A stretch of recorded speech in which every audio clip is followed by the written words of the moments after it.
ဒီချုံမောတဲ့ဆင်းရဲသားကောင်လေးဟာမိန်းကလေးငယ်လေးရဲ့လက်ချောင်းကိုတစ်ချက်ကြည့်ုံနဲ့တင်ပုံမှန်မဟုတ်တာကိုရိပ်မိသွားပါတယ်ရှင်းပြနေဖို့အချိန်မရှိတာမို့ဘေးကကောင်လေးလက်ထဲကရေခဲချောင်းကိုလူပြီးတလုတ်တဲ့အကုန်စားပစ်လိုက်ပါတယ်ပြီးတော့ရေခဲချောင်းတံကိုကောင်မလေးရဲ့လက်ချောင်းပေါ်တင်ခေါင်းစည်းကျိုးနဲ့အုပ်ပြီးစီးပေးလိုက်ပါတယ်ဒီလိုနဲ့ပဲကောင်မလေးရဲ့လက်ချောင်းလေးဖြတ်ပြရမယ့်အန္တရာယ်ကနေတီတီလေးလွတ်မြောက်သွားခဲ့ပါတယ်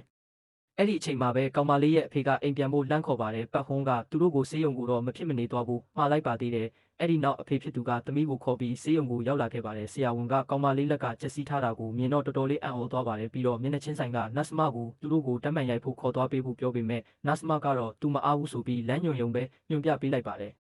သူတို့သားအဖလမ်းပြောင်းနေတဲ့အချိန်မှာပဲပတ်ဟုံးနဲ့မတော်တဆပြန်ဆုံးပါတယ်ကောင်မလေးဖေကနှုတ်ဆက်ဖို့လှုပ်တုံးမှာပဲတဟုတ်ဟုတ်နဲ့မရက်မနာချောင်းဆိုးပါတော့တယ်ပတ်ဟုံးကတခုခုမားနေပြီဆိုတာရိပ်မိသွားပြီးရင်ဘတ်ကိုလက်နဲ့ဆမ်းပြီးစမ်းတက်ဖို့လုပ်ပါတယ်ဒါပေမဲ့ကောင်မလေးဖေကသူ့ကိုတွန်းထုတ်ပြီးဘာမှမဖြစ်ဘူးလို့ပြောပါတယ်ဒါပေမဲ့တိတ်မကြခင်မှာပဲရှူရခတ်ပြီးအသက်ရှူကျက်လာပါတော့တယ်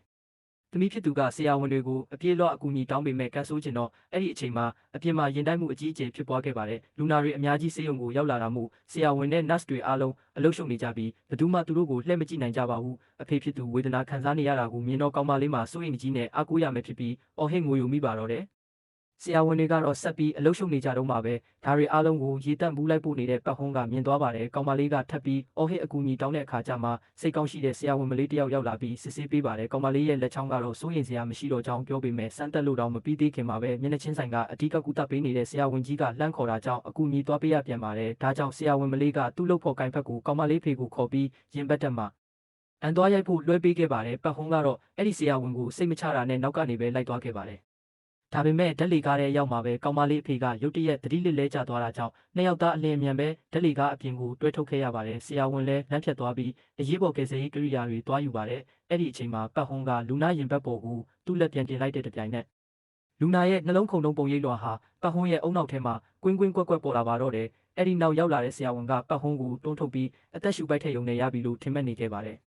ပတ်ဟုံးကဝင်ရောက်ကူညီပေးခဲ့ပြီးနောက်မှာတော့ကောင်မလေးဖေရဲ့နှလုံးခုန်တန်ပြန်လဲပွင့်လန်းလာခဲ့ပါတယ်။ဒါပေမဲ့အန်နီယေကတော့မကင်းသေးပါဘူး။ပတ်ဟုံးကချက်ချင်းခွဲစိတ်ဖို့လိုတယ်လို့ပြောပေမဲ့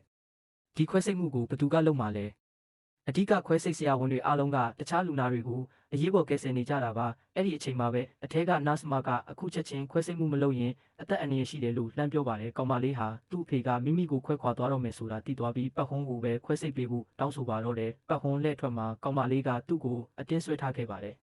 မိန်းကလေးငယ်လေးရဲ့ဝမ်းနေပူဆွေးနေတဲ့မျက်နှာကိုမြင်ရတဲ့အခါမှာတော့ပတ်ဟုံးတယောက်စွတ်စွတ်ဆာဆာဆုံးဖြတ်ချက်တစ်ခုချလိုက်ပါတော့တယ်။နောက်တစ်ချိန်သူ့ရဲ့ဆရာဝန်တက်တန်းအသက်မွေးဝမ်းကြောင်းကိုထိခိုက်ရုံနဲ့မကပဲဘာပဲဖြစ်ဖြစ်သူ့နှလုံးသားရဲ့စေခိုင်းရာအတိုင်းလှုပ်ဆောင်မှုဆုံးဖြတ်လိုက်ပါတယ်။ဒါပေမဲ့ခွဲစိတ်မှုတဝက်လောက်ရောက်မှာပဲနတ်စမတယောက်အခန်းထဲကိုဝင်လာပါတော့တယ်။ပတ်ဟုံးကတော့ခွဲစိတ်မှုကိုဆက်လုပ်ဖို့လိုအပ်တယ်လို့ပြောလိုက်ပါတယ်